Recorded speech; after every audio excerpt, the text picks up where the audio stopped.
Labor is behaving as if the reckoning can be put off indefinitely.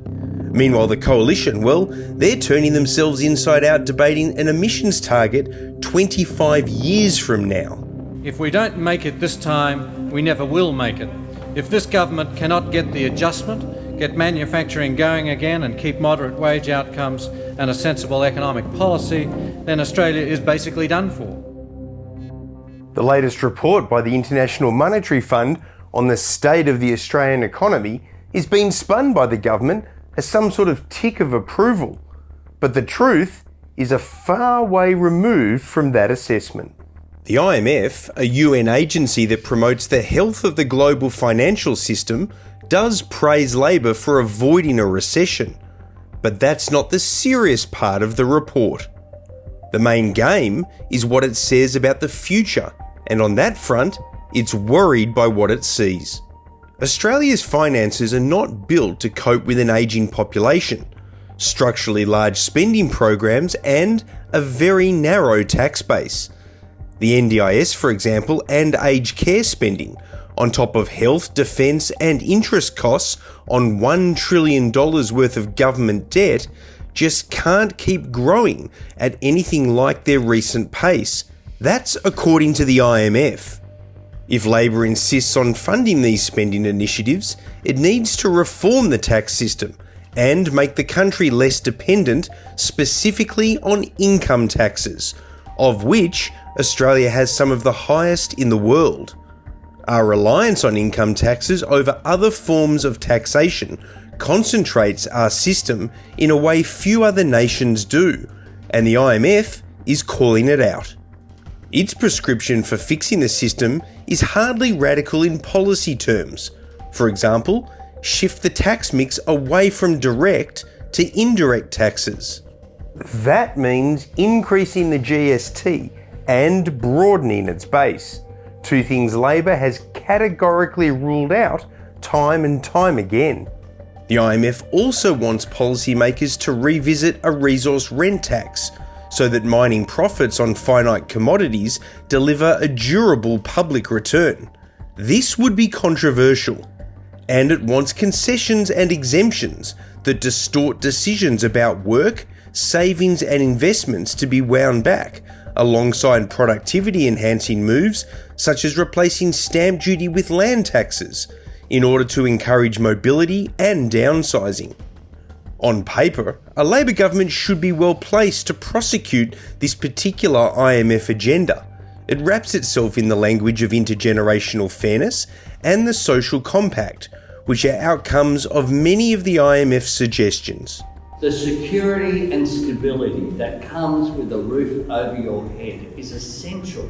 The Labor government is also up against a dysfunctional opposition that appears incapable of challenging it right now, meaning that difficult reforms are less likely to be successfully challenged via a scare campaign like we've seen in recent politics. If any Australian government in recent memory had the political capital to level with the Australian people and do what the IMF is suggesting, it's the Labor Party right now. But Albo and Jim Chalmers as Treasurer have shown no willingness to do the sort of things the IMF is recommending. On GST, the excuses are familiar. It's a state tax. There's no agreement. Maybe some future summit will take a look at it. In reality, nothing happens without prime ministerial ownership and a treasurer willing to spend political capital and mount a difficult argument. We just don't see that these days. Neither Albo nor Jim Chalmers look remotely interested in doing so on tax and spending reforms. On a mining tax, the scars of the Rudd and Gillard experiences still define Labor's instincts. Given the chance to design a durable rent tax and lock in revenue while commodity prices remain favourable, the government prefers not to relive an old internal trauma. Chalmers watched the mining tax his old boss Wayne Swan rolled out collapse around him. He was Swan's chief of staff at the time. Jim won't want to suffer a similar fate if the coalition ever got its act together to challenge the premise. The same pattern of doing nothing meaningful applies on the spending side. Ministers talk about cracking down on NDIS rorts, tightening eligibility at the margins and improving aged care regulation. But the public-facing message is almost always expansion and enhancement. More places, more rights, more money. Decent pay, better wages, decent conditions, great jobs.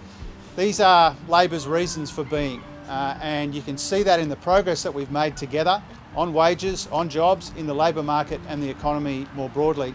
And you can see it in the submission that we are lodging today. Today we are lodging our submission to the Fair Work Commission's annual wage review, which is all about recognising that millions of Australians on awards need and deserve decent pay so they can work hard and provide for their loved ones.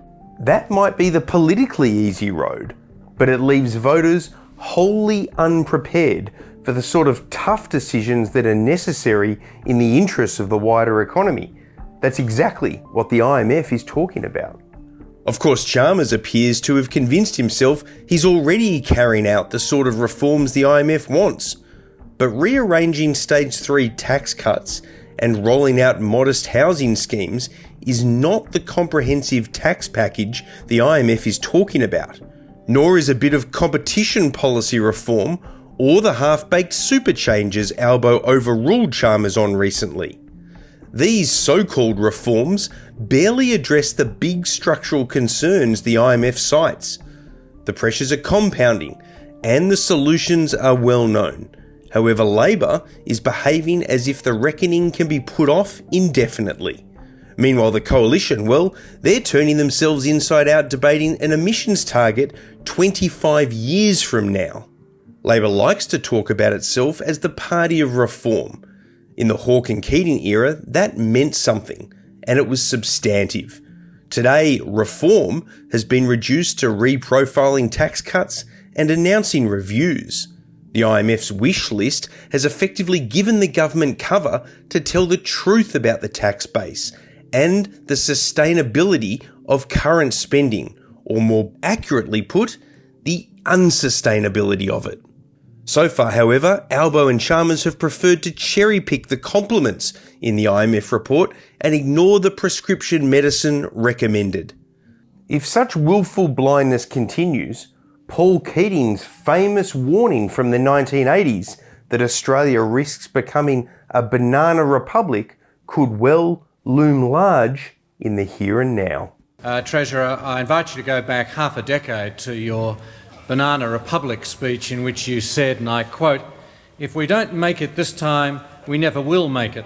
If this government cannot get the adjustment, get manufacturing going again and keep moderate wage outcomes and a sensible economic policy, then Australia is basically done for. We will just end up being a third-rate economy."